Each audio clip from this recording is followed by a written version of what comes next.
Okay, guys. Welcome everybody to Driving with Low Vision. Our speaker is Dr. Scott Hearing, who's a doctor of optometry at the Visual Health Center in Jupiter, Florida.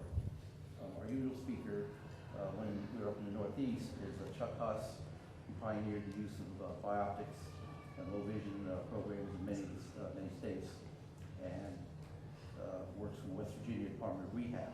Dr. Hearing is also an adjunct faculty member on the West Virginia University School of Medicine, has worked with Chuck Huss in the past. So welcome, Dr. Hearing. Okay, good morning. Okay, there's a disclaimer. I know this is being videotaped.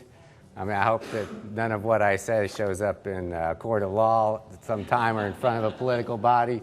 I'm a bit of a radical speaker when it comes to this particular topic. So we're going to talk about driving with low vision, and it doesn't actually appear as it should sometimes. So next slide, please. Okay, things don't always look as they appear. Can anybody tell me real quickly what's going on with this picture that makes it a little bit different? It's an optical illusion. I'll tell you real quick, we don't have time. That is not a circle, that's an oval. Okay, but the reason is Florida driving is a double-edged sword. You're going to see one side of the sword, how it's hurting, but on the other side, you're going to see the second side of that. So let's go ahead and get started. Next slide, please. Okay, remember, I'm an eye doctor. That's the way I look at the human body. So please keep that in perspective. Everything else kind of goes away. It's just one or two giant big eyes. And we'll move on again. Next slide. Slide, Mike. Okay, so why am I here today? Well, Bill Clinton, just got $500 and some thousand to go speak for 45 minutes in Israel to give a speech that he never wrote. So I figured I can come down here, have a nice weekend on you guys, and give you Chuck Huss's speech from last year. So go ahead, next slide. So there's Chuck Huss's from last year. He actually sent me the presentation, so I knew what you guys heard from him, so I don't give you the exact same thing. Next slide, please. Okay, my background with driving in low vision goes back prior to Chuck Huss's West Virginia law. Do we have any Mountaineer, West Virginia folks here? Well, Virginia and Yale, okay, yeah, they were both together at one point. So I worked with Chuck, helping him to get that program developed, and it's actually one of the best, programs. He actually helped develop the Virginia program too.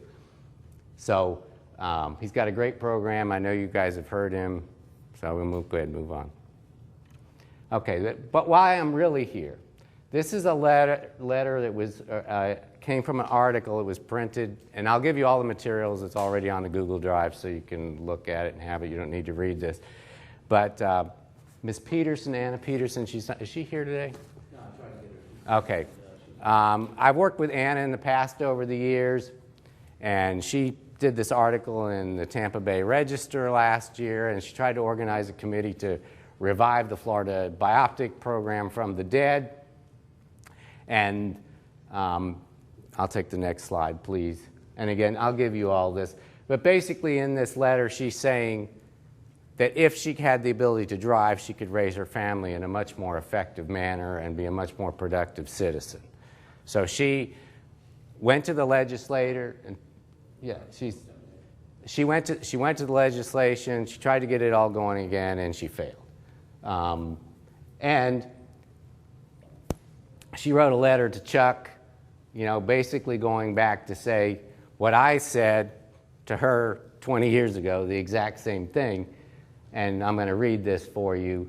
However, I'm starting to believe, like Dr. Hearing told me one time, bioptics and Florida DMV will never mix.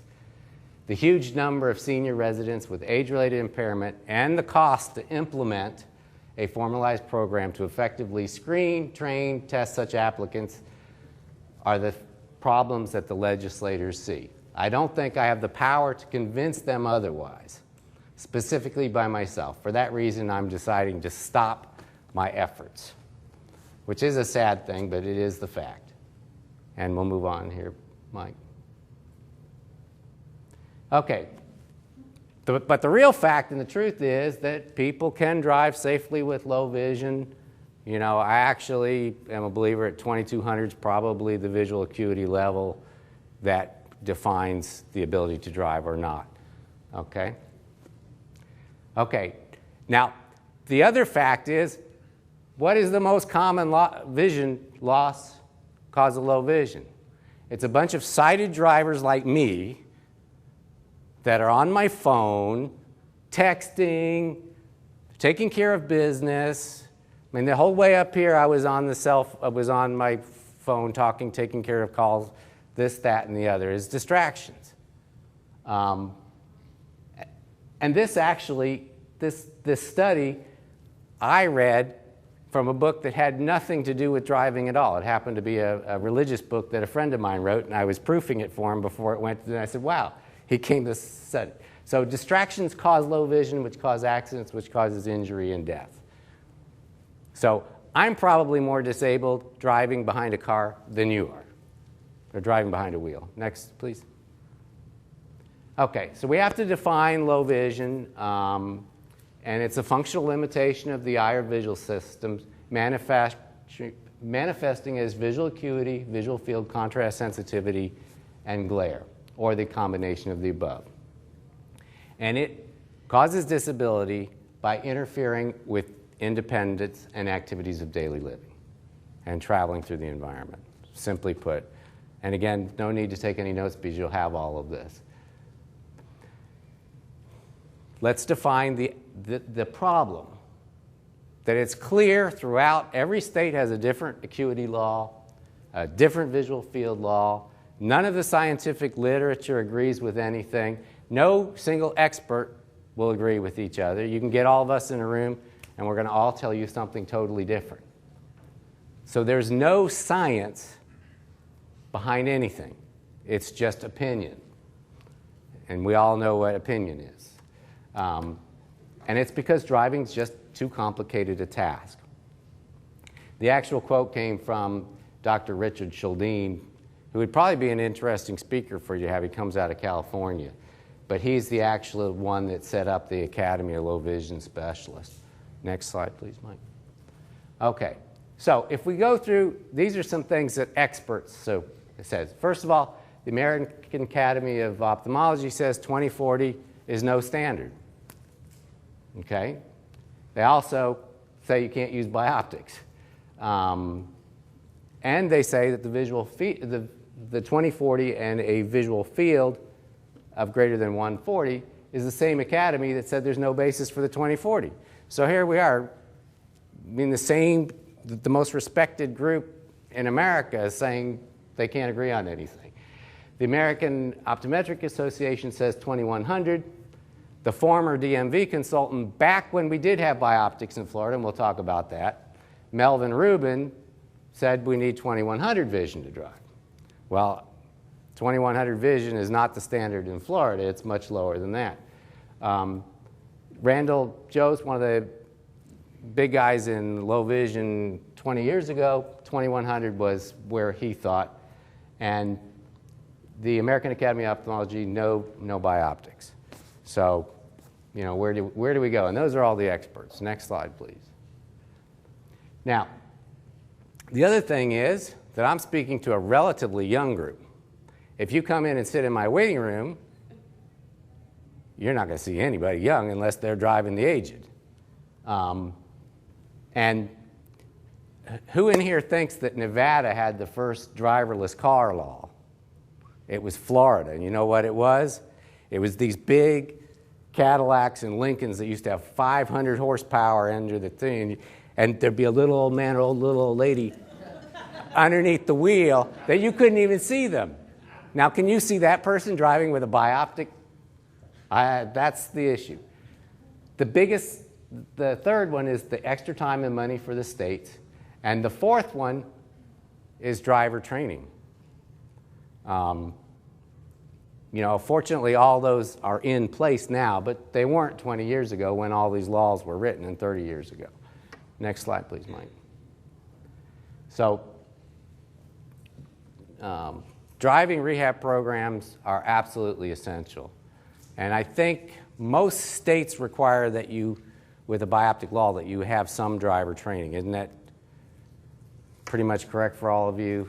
I'm going through this right. I'm Christina. I'm going through this right now because I'm able to drive because of my surgery. I'm 41, and having an essential driving teacher is paramount to being able to get your driver's license and to drive correctly. And there needs to be more of them. And what state are you? Nevada. Okay. And there's different tasks, whether you're driving here in Orlando in the city traffic or if you're on a rural area, you know, in West Virginia. It's two totally different things. I'll take the next slide, please. And the other thing is driver simulators. I don't know, I'm also a pilot. I don't know if you're aware that, well, you might be after this week, that you can get your full certification to fly an aircraft in a simulator. So that your final checkout to fly a 777 to crash in San Francisco is all done in simulator. It is not done in an airplane. And we could talk more about that issue, but normally simulators work very well. And you know, there are several programs that do have simulators, and I think we should see more of those. Next. Okay, we need to talk a little bit about low vision, because it is a huge factor. There's 14.5 million people in America now with low vision. The economic impact's tens of millions of dollars. The number of people with low vision is going to quadruple in the next 50 years.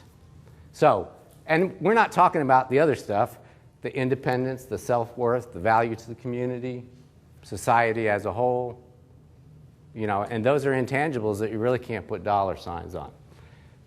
Y'all don't really need to study this or anything.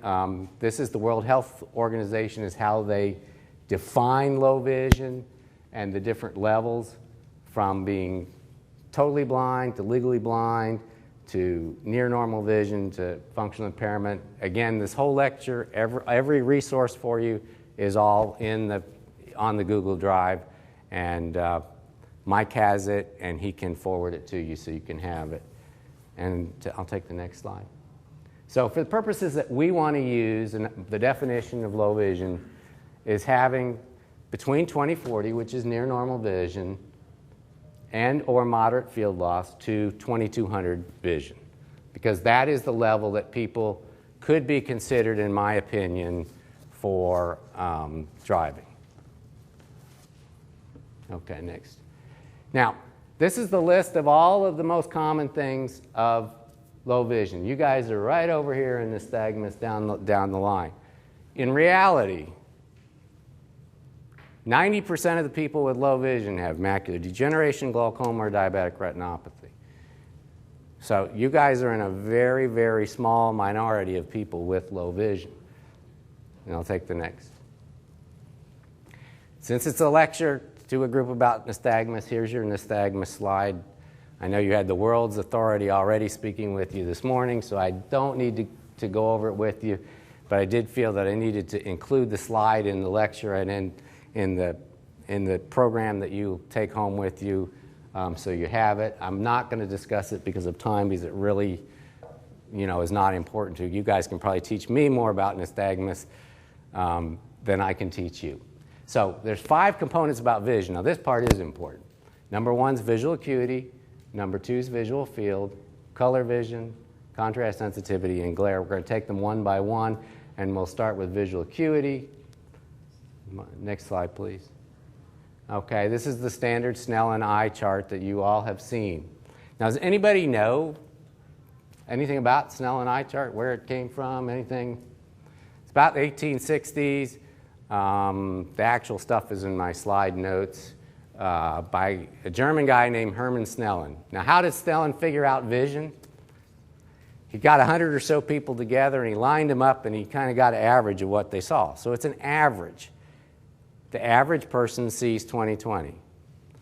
It was just, it's pure average. It's just like playing a game of football.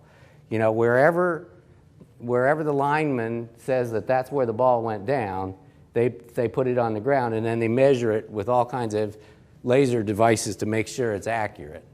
And that's the same thing we do with vision. It's totally arbitrary. There's been a whole bunch of different systems developed. They take too much time, cost too much money, and we don't use them. Next slide, please. In practice, do you really see people, are they generally really 20/20? Because what I've read is people are generally like 20/15, and then about 65, they start to shift over to 20/20. I can count on one hand in a week how many people I see under 65. But yes, you're right. But you should use that at age 40. Okay, this is the chart that I use in my office. Y'all can read it? No sex causes bad vision. Okay, next. Bad eyes. Or bad eyes, okay. I'm looking at it at an angle. Okay, and there's two kinds of visual acuity. One is static, meaning you're sitting down and you're looking at a target that's sitting down. Now, you're going to really use that out driving, right? Okay, hold on, stop the car, stop the sign. In reality, we use dynamic. And dynamic would mean that both the target moves and the subject moves, or vice versa, or both together. If you measure that in the clinic, you'll find that it's a 10 times better predictor of functional vision, but it costs too much time and too much money to do it. Next slide, please. So, visual acuity. The myth, 20/40, is not the magic number. Throw that out of your heads. If anybody's going to a state thing, I can help you with that. 2200 is probably the number that is the safe number. And we really should not be testing it the way we do. We should use another testing method. Okay, next slide, please.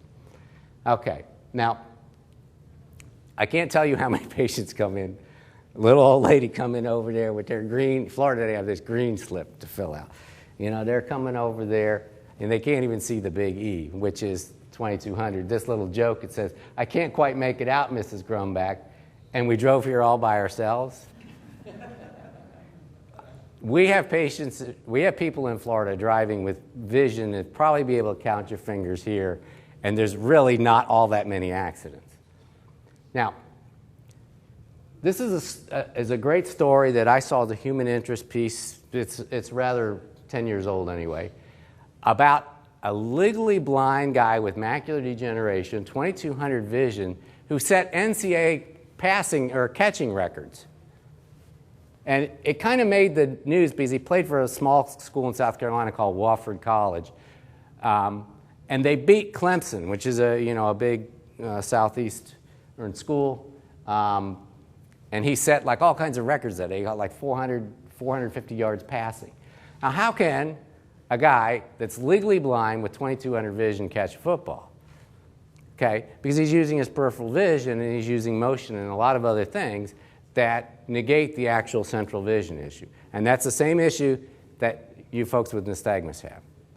So we'll go to the next slide, please, Mike. Okay, so visual field, that's the next part of the 5 components. Now, this is a true story. I have had a friend named David. He used to work for me. He had a 5-degree visual field from retinitis pigmentosa. He drove in the state of Florida for 50 years, never had any kind of incident, not even a traffic stop, speeding, nothing. He left Palm Beach County, and somehow somebody turned him in for retinitis pigmentosa, which gave him this 5-degree field.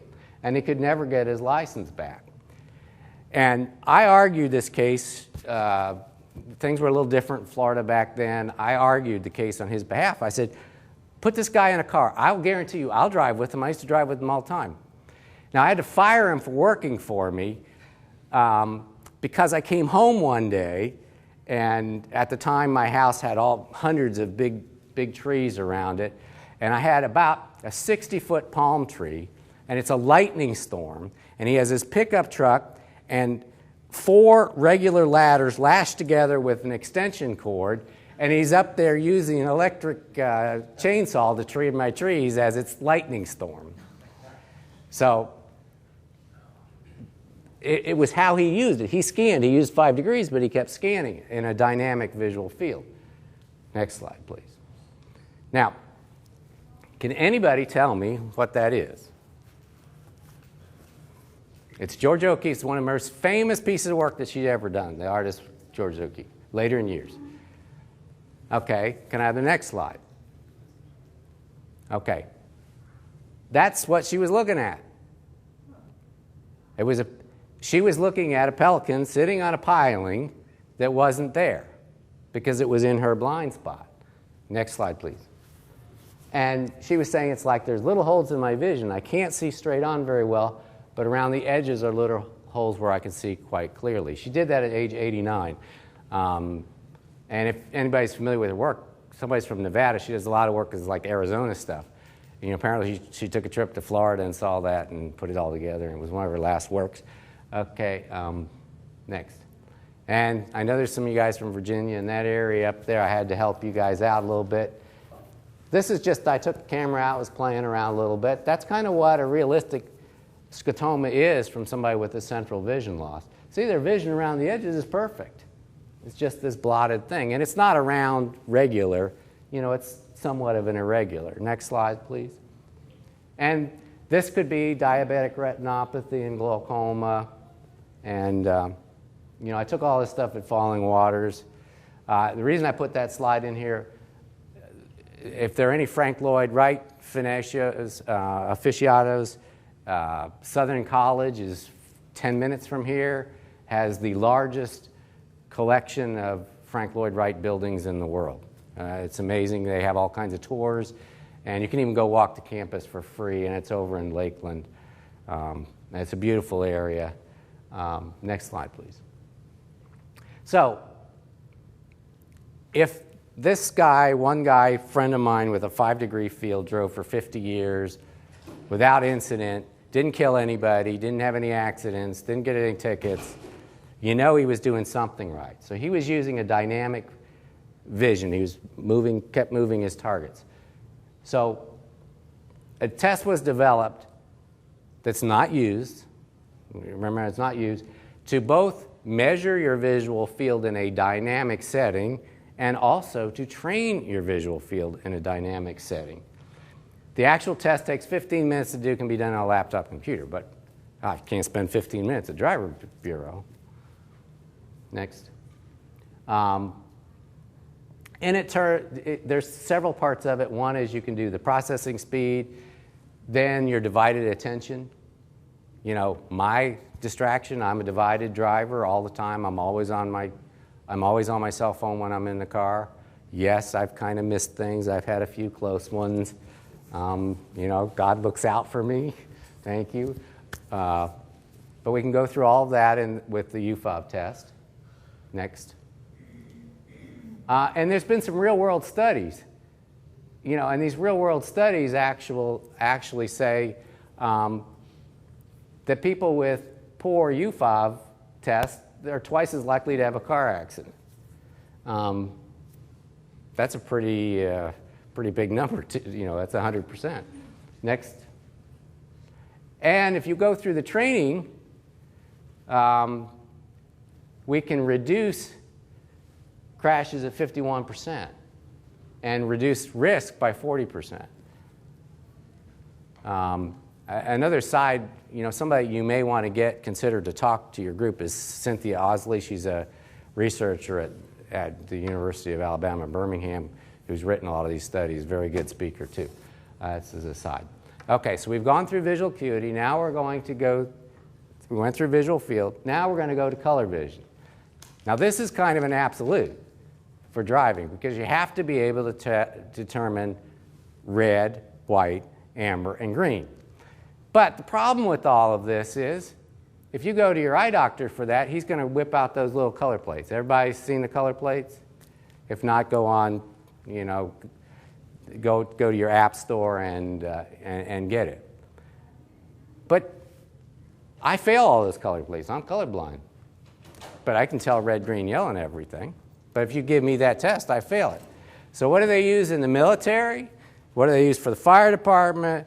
What do they use for pilots? They use something called the Farnsworth Lantern test, which was developed, during World War II by the United States Navy. And so if anybody ever has an issue with that, Usually, if you can find a military processing center, they have the test. If you contact me, I can give you, usually find a way for you to get the test done.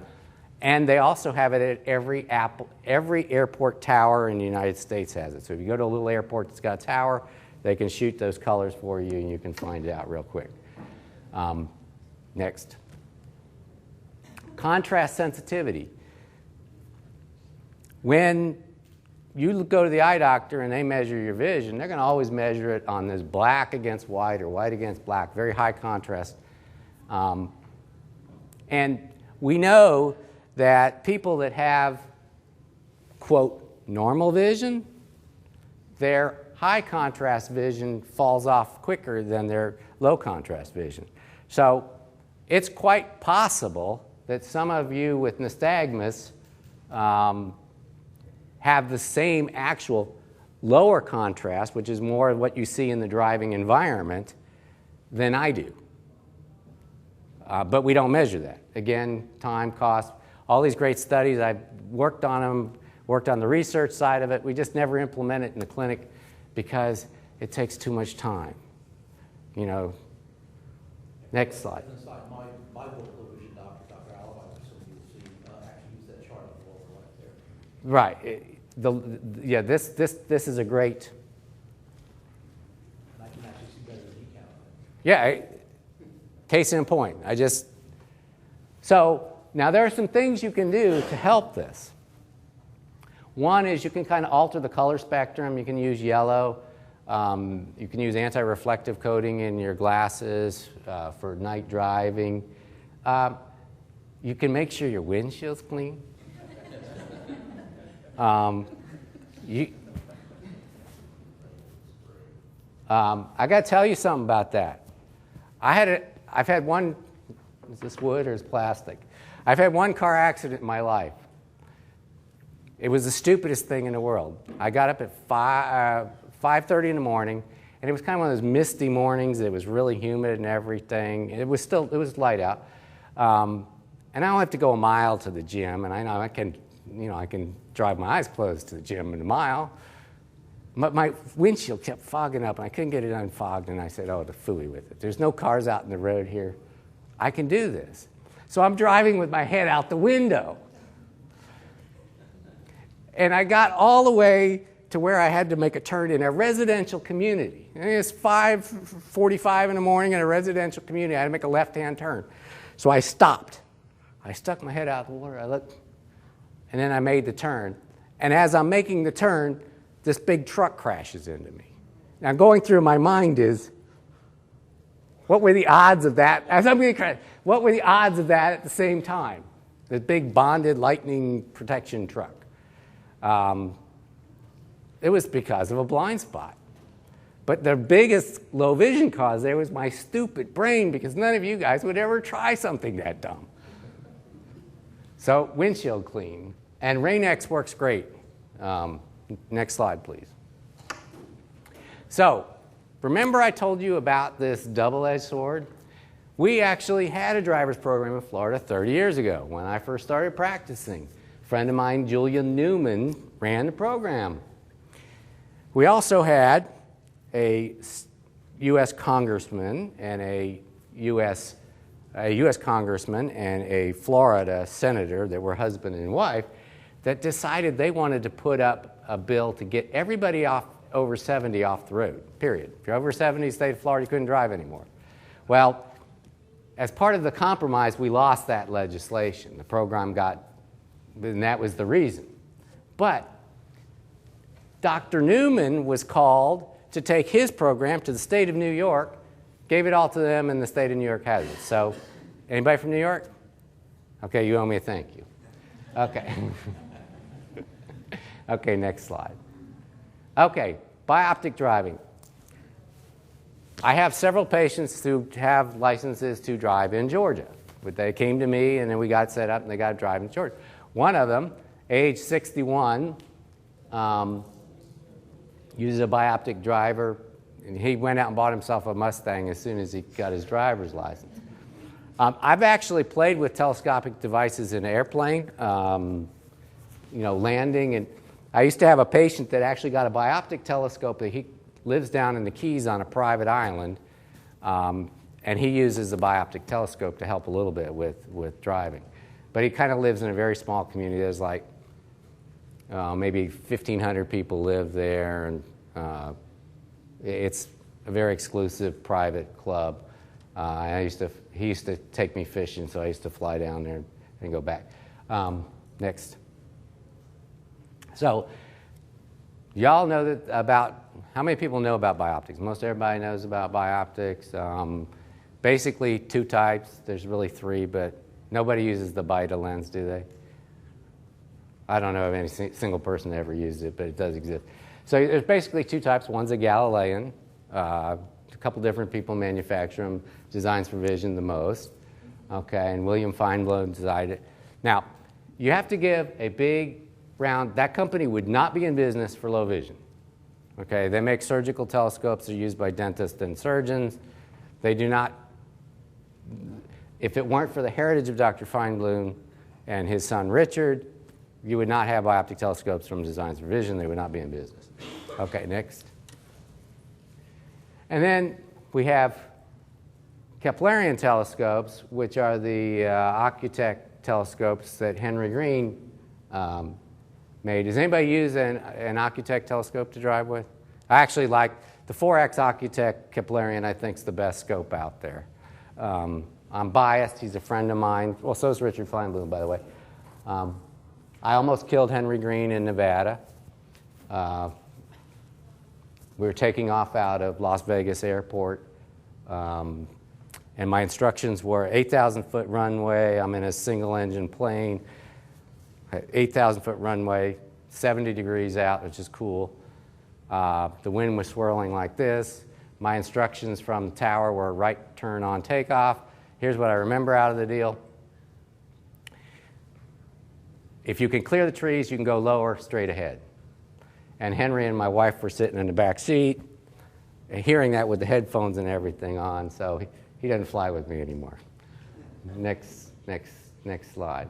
So 3 different kinds. One are the Galilean. Most popular company is Designs for Vision. And then the 4X. Nobody drives with a 6X because it's got too small a field. I think most laws have 4Xs. And the Conforma, which is a little deal, I never had any success with it, so I don't know if anybody has. I'd be interested to know. Okay.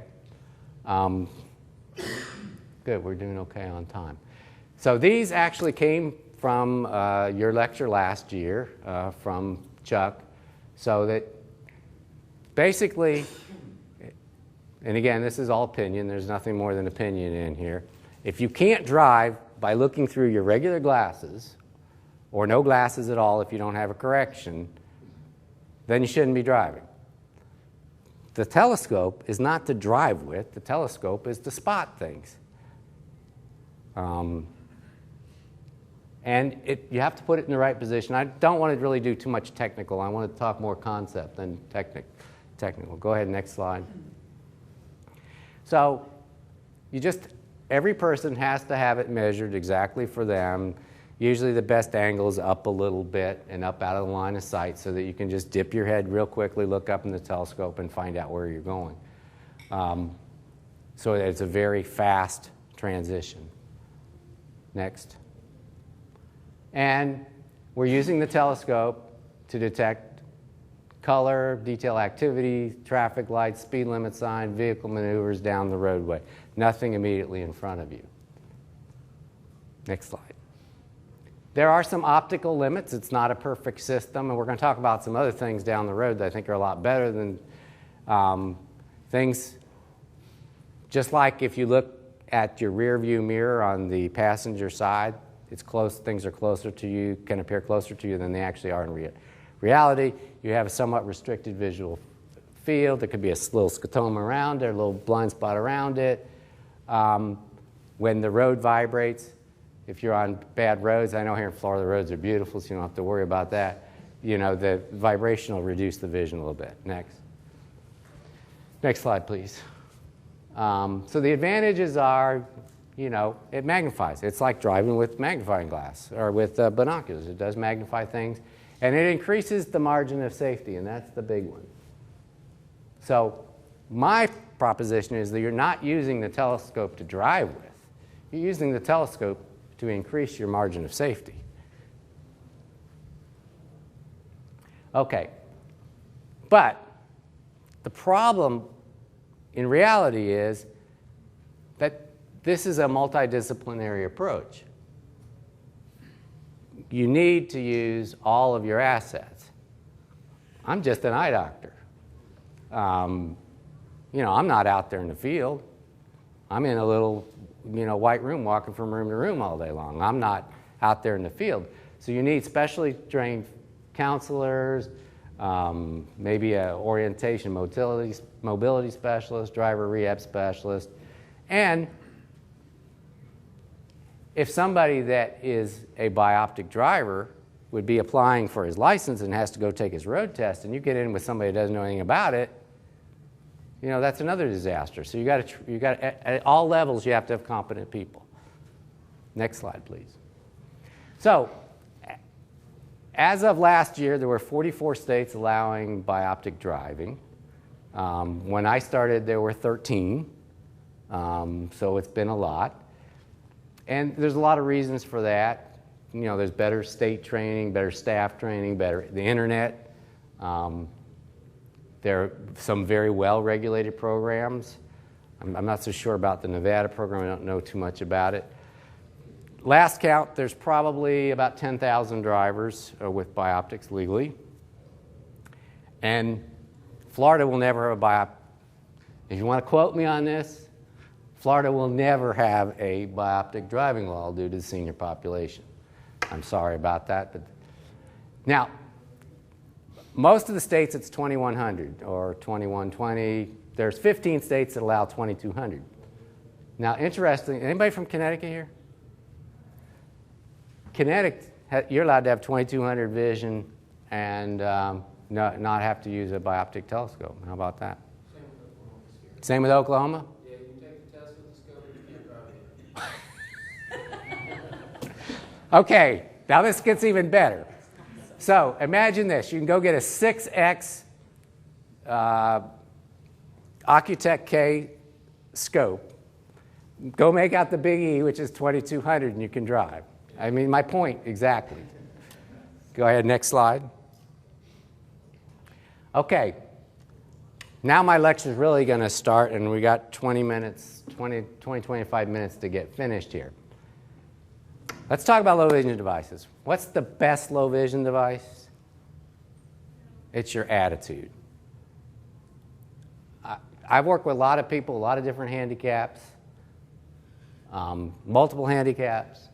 People with good attitudes succeed at whatever they do. Chuck Swindoll says, I'm convinced that life's 10% what happens to you and 90% how you react to it. You know, even the Bible says, where there's no vision, the people perish. Next slide. So, number one is your attitude. Number two is your brain. You know, use your brain to drive with. You know, don't be an idiot like me, because I know it. No left turns across traffic if you're not familiar with it. That's where you'll get killed. 90% of the fatal accidents are left turns across traffic, or front, drive in the right lane when you can. Use your brain. And there's a good book with Confidence with Driving by Ellie Pelly, another speaker you should have if you want somebody really smart to talk to. He has 19 commandments for safe driving. You know, God only had 10. Next. Okay. As a pilot, we're taught that, this is a military, I'm military too, proper preparation prevents piss poor performance. And I was a Boy Scout too, and the Boy Scouts says be prepared. Now, don't do like me. I flew up to a conference at West Virginia University, arrived at Pittsburgh, my flight's 3 hours late, it's snowing out, I'm from Florida. I rent a four-wheel drive Jeep, I get in there, crank on the keys, driving down the Pennsylvania Turnpike, and I go to the toll booth so I can do it, and I can't figure out how to even put the window down. Fortunately, my wife's in the car, and I call a friend who had a Jeep Liberty and say, well, where's the buttons to do it? But, you know, for a plane, you got to do a checkout. You check everything out before you have a checklist. So don't be an idiot when you drive like me. Next. Okay, number third low vision device, Apple iPad. Everybody, I'm a kind of an anti-Apple person, but Apple iPad is the number one low vision device right now. I know my friends from Enhanced Vision are over there. If you don't have an iPad, go buy an iPad. Make sure you get it that's got the 4 LTE. You can mount it in your car. It'll tell you how to drive your car. Okay? Now, there's some interesting things I'm talking in about 5 minutes on that the brains behind Apple are gone. Apple bought Apple bought a lot of technology from a company called Nuance Technologies. Nuance Technologies, the brains behind that is a gentleman named Ray Kurzweil. We'll talk about him in a few minutes. Ray Kurzweil is now at Google. So Ray Kurzweil, 65 years old, he just has his first job. He's never worked for anybody but himself until he's age 65. He still owns Nuance Technologies, by the way. Okay. And other companies. Let's back up here, the past.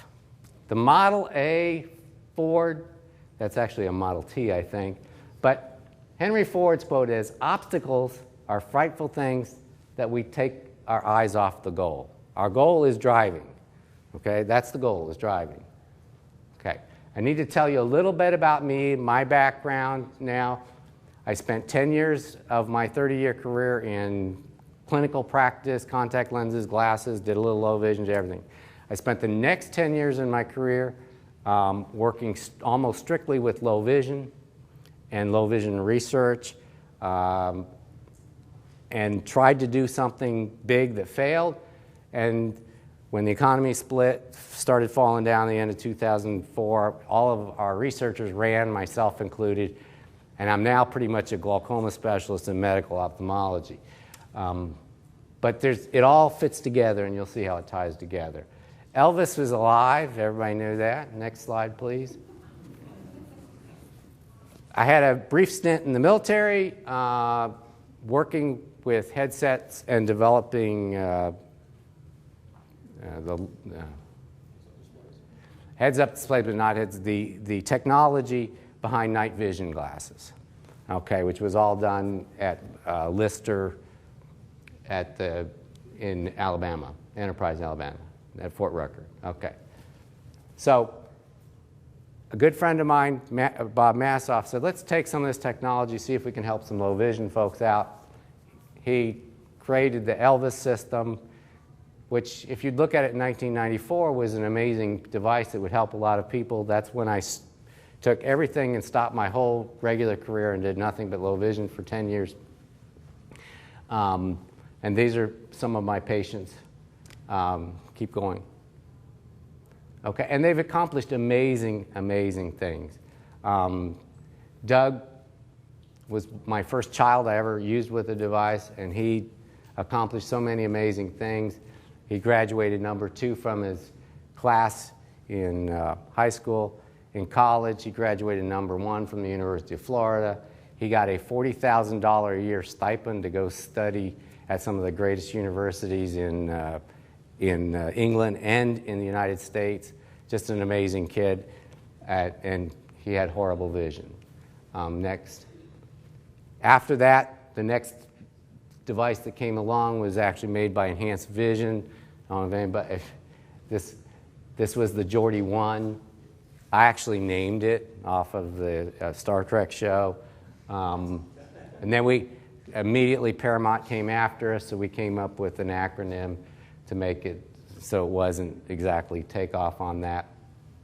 Next slide. A friend of mine, Paul Mogan, who's a NASA engineer over here, who's legally blind, was one of the first users of the Elvis system. He helped us re-engineer the Geordie 1 to the Geordie 2. Next slide. And we had, hundreds of patients using this technology, and it was really cool when it worked, but that's year 2000. So, you know, what's happened in cell phones in 2000? So next slide. A lot of my patients were engineers that helped and gave feedback. Gail, who's an electrical engineer, used the first prototype. She developed a quote, "See all that you can see using today's technology and medical advances." Next slide. Once we came from the headset type technology, went to Israel. They developed an intraocular telescope. It's now FDA approved and used in the United States. Unfortunately, cannot use it with driving, but it does have some good applications. The issue with driving with the telescope is it's going to give you a minified visual field in one eye and a normal field in the other eye. But it's interesting, and we'll see better things come down the pike from here. Retinal implants are being done around the country, still at a very infancy, and not helping in the driving low vision community, but for people that are nearly blind, you know, it can give you some functional vision. Next slide. So what we did with all that was we got a group of the top researchers around the country, and I went and tracked down LeVar Burton. Actually ended up having to see, if you talk to him, he will say that I stalked him. I did stalk him. I ended up having to pay, this is a while back when things were cheaper, I paid $250 to go to a little private thing to get a glass of champagne and shake his hand, and ask for his number. So I got his number. We became very close friends. We started a mission and a vision for the LeVar Burton Center for Vision Enhancement Technologies at West Virginia University. To create a mission of vision is to create ability from disability, to create and combine advanced wearable computer, communications, and head-mounted vision display technology. And our goal was nothing is impossible. That's what it says in the Bible. And actually a good friend of mine here, who actually is an eye doctor that bought the Iron Man, was helping us a little bit too. Next slide.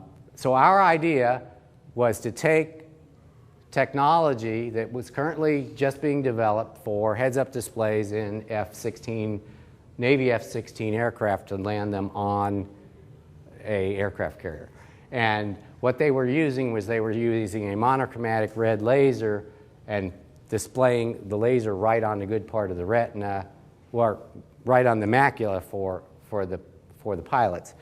Our idea was to take a total display, turn it into a laser. We worked on the patents for that. We had the ability to do it, and then we ran out of money and projected on a good part of retina.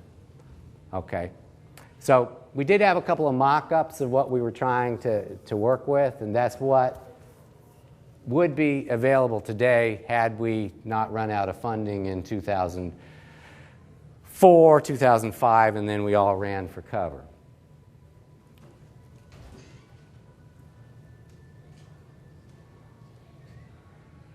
I don't know if I turned the volume up high enough on that. Okay, so we got a little background music here from What's Next. One of my favorite authors, British author Arthur C. Clarke. Any sufficient technology that's advanced is the same as magic. And what does the word technology mean? The study of arts and crafts from the Greek. Okay, next. So, what's happening and what's on the horizon? One is, I'll have 15 minutes and I'll be done. World's first telescopic contact lens gives you Superman-like vision.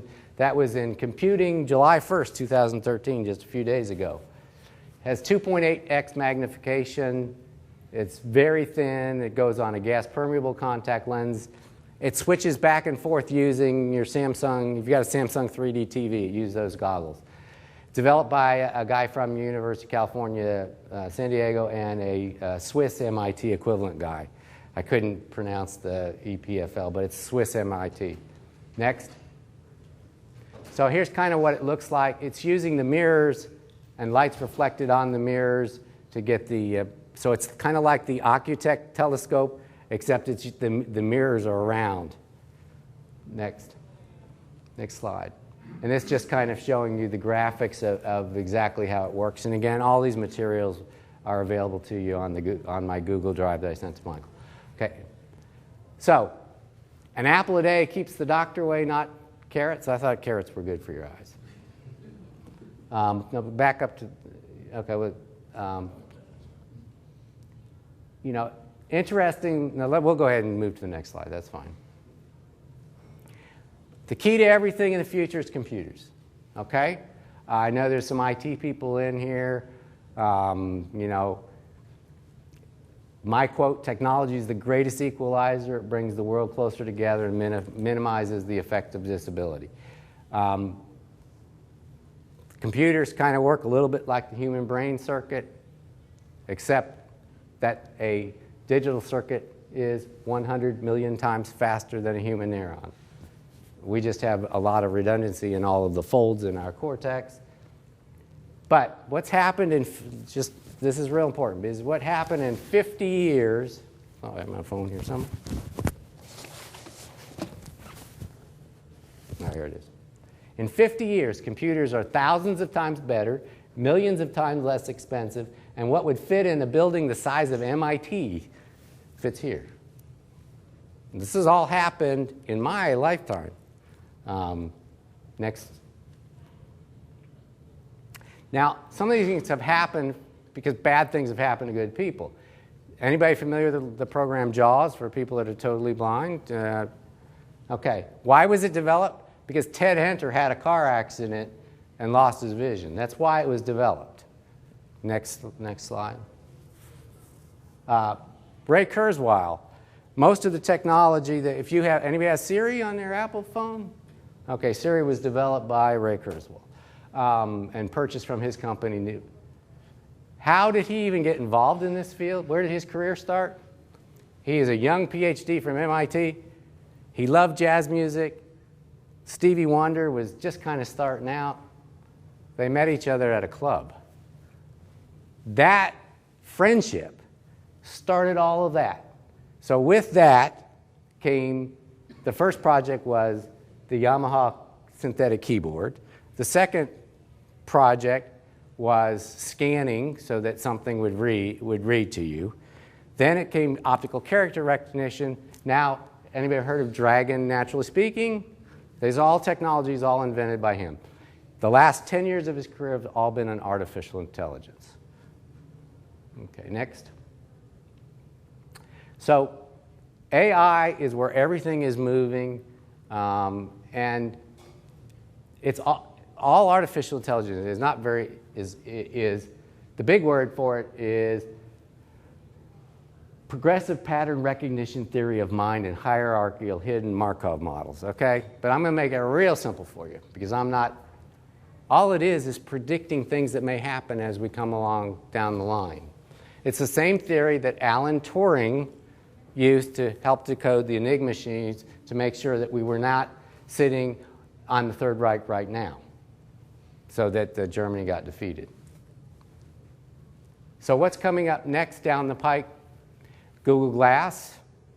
Google Glass is not new. It's 10-year-old technology developed by Eli Pelly. I don't think it's going to have much to do with the low vision market at this point. Next. Wireless contact lens displays. They're already happening. The same person that's working on it is Babak Parviz, who is the Google Glass director. So you're going to be seeing these displays come up. Again, I don't know what it's going to have with the low vision. Next. A neat product for $500 you can buy now called the Recon Jet heads-up display. Has some limited applications. Really don't know where it's going to go with the low vision market, but we'll see. Next. Okay, here's a big one. The ORCam. Anybody heard about the ORCam developed in Israel? Okay, here's where I think that everything's going to go. Because the OR camera has a camera that takes in information, spits it out, and gives it to you in auditory or other form feedback. So it can be an extra brain and an extra set of eyes for you. I think this has a huge impact as this technology moves forward to the low vision world. And for idiots like me that drive down the car trying to multitask. And please don't multitask. If you Google this, there's some videos on the internet, like my low vision guy showed me a couple of weeks ago. And this is brand new, and it's not even available yet to the public. It'll be available October, I think. Next.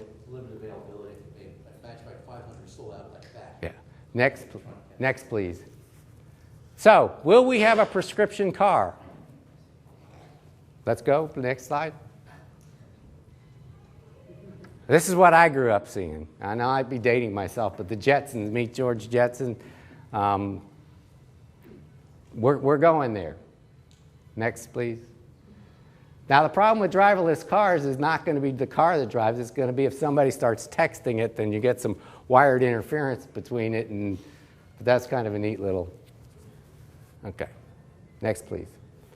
Now, the idea of automated cars has been around since 1959. GM actually created a prototype and actually never used it. It was called the Cadillac Cyclone car. Go ahead. A guy named Paul Moeller, a PhD, has developed. This actually exists. Prototype does exist of this. It uses 4 turbofan engines that run on ethanol, gets 28 miles a gallon, goes 320 miles an hour, and you pull it out of your garage, park it, and it has vertical takeoff and landing. You tell it where to go, it's going to take you there. Problem with it is the channels in the air are not created for it yet. Google, driverless cars. Here's where everything is moving. This is the double-edged sword that I was telling you about. The flip side of it, you can't have bioptics in Florida because of all the old people. Well, the old people have the cash. The old saying, money talks, BS walks, is here. This is a huge market. This is a $2 trillion market. Why do you think Street View was created? Anybody know? Because of this reason, for this technology. And 5 years, we're 5 years right now from the implementation. Florida is legal for driverless cars. It's already in the legislation. Okay? Now, they're going to learn from their own driving experiences. Very much like Watson beat everybody in Jeopardy because Watson read everything in the world to read and then just spit it out. The human brain lacks critical thinking skills. You know, we're emotional, we make errors, lack of sleep, we multitask, we do all kinds of weird things. Next. Okay, the technology behind it is a technology called LiDAR. It's radar with light waves instead of with light detective ranging and mapping. This is the same technology that will map the ocean bottom to find a spot so I can fill up my lobsters next week because Wednesday and Thursday is the national holiday of Florida lobster season. I also use it in my office. Same technology to use optical scanning to see the back of a retina. It's called an OCT test. And if you get a ticket or you're trying to clock your favorite baseball players, it's the same technology. There's some serious industry concerns. I had lunch with a good friend of mine the other day, and he was telling me how the collision industry is going to be decimated by the future. And there's millions or billions and billions of dollars in repairing cars that aren't going to need to do it. He actually works for a company that owns the biggest tires they have 5 different big branches. So if you buy tires, you probably buy them from him. These new cars are going to get 25 to 30% better tire wear because they're not going to drive idiots like me. That's money. And taxi cab people, they're going to be against it. Next. Government concerns. 30,000 people die every year on the roads from fatalities. Once we move to the driverless system, it's not going to happen. So we're getting increased fuel efficiency, increased traffic. There's going to be less CO2. Every day, I read some of these magazines. Every day there's something in here about driverless cars. Okay, now what's here in the 2014 models? That's next year's. We're going to have all of these new. This came from a USAA magazine. That's the military magazine for insurance. Next. So this is all going to be available next year's model year. Collision warning system, automatic braking, blind spot detection, lane keeping, adaptive cruise control, parallel parking. Onboard, this is the next line, will be onboard computers, GPS, onboard systems. These are all coming in the next year or two. Currently available on this year's BMW is a heads-up display system. So, as we near the end here, what's going to happen in 2029? We're going to have permanently implanted retinal imaging displays, imaging process implants, which will enhance visual perception. So low vision is going to go away. And so total artificial vision, disability in 2029, the prevalence of highly intelligent vision navigation devices for the blind, speech to print display devices for the deaf, nerve stimulation, intelligent orthotics for the physically disabled, and a variety of neural implant technologies has essentially eliminated the handicap associated with most disabilities. Back one, please. Sensory enhancement devices are in fact used by everyone. That's Ray Kurzweil. Every prediction he's ever made's come true. The timeline he's not gotten exactly right, but every other prediction's may come true. Okay. Total artificial vision will happen. It's happening. You know, the studies and things are being worked on now. Next. Next slide. Okay. This lecture and a lot of the work that I've done has all been inspired by one of my patients, Edith Piccioni, who passed away in December, right before Christmas.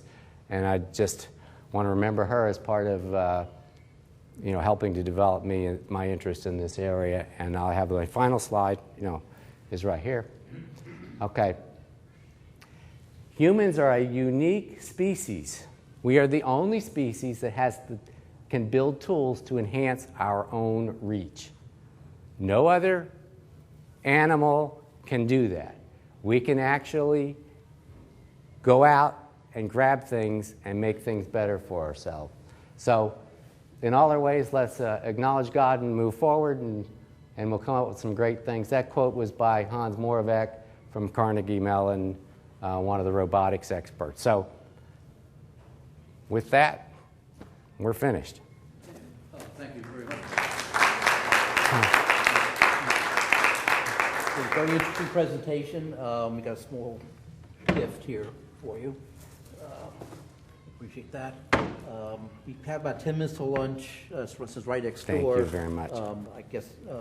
Yeah, I'll stay here and answer questions. And he said during lunch, as other things go on, we'll answer questions. Right, and Mike will make my Google Drive available. I emailed it to you, Okay, you did, okay. so you can. Yeah, I'd rather download it and put it up on our site. Okay, however you want to do that. I think my email's on there. Feel free to email me with things. Every day somebody from my network around is sending me something. Say, hey, check this out. Please send it to me. That's how I keep going. Yes, sir. That's for like telescopic lenses and stuff like that. You used to be able to see close community. Like we were talking about the contact lens or something telescopic you could put on your glasses. Would you still be able to see close things in the car if you needed to, or is With looking at from far away to up close, you have to use something different. You have to use like a bifocal or something for that to be able to do that. It can't. That was the great thing behind autofocus, but it's not really fast enough in a car application yet. I have a question about bioptic driving. Mhm. So, and we live here in the state of Florida, but so in most states for the bioptic driving, do you have to go through like training and some type of in order to get that? Most states, what they require that you do is that you go to a low vision specialist, they complete the form, they get you the telescope, then you go to a driver's education school, okay, and there are driving rehab certified instructors, then you go take the license. Because logically, like here in the state of Florida, I find it hard to believe that people 70 and Oh, you Do would, you know what I mean? So, no, you don't deal with that population. I deal with them every day. They do whatever it takes to drive. so they would do that. They would do that. Absolutely. And they got the money and time to do it. Absolutely. And you can see where the danger would go. But my recommendation to anybody in Florida, I see a lot of young people, is, go to Georgia. Go to school in Georgia. You can drive in Florida on a Georgia driver's license with a bioptic legally. Anybody can drive in Florida with it, but you cannot work. If you work in Florida, then you violated the law. And if you get in an accident, then it all is going to fall apart. Okay, we have about 5 minutes, so we'll cut this off now. Just one question. Sure. What is the visual acuity requirement in Florida to get a license? Okay. It's 20/70 in each eye. Okay, if you have only that is corrected vision, 20/70 in each eye. Am I still being recorded? I can turn it off. Okay, if you can return it.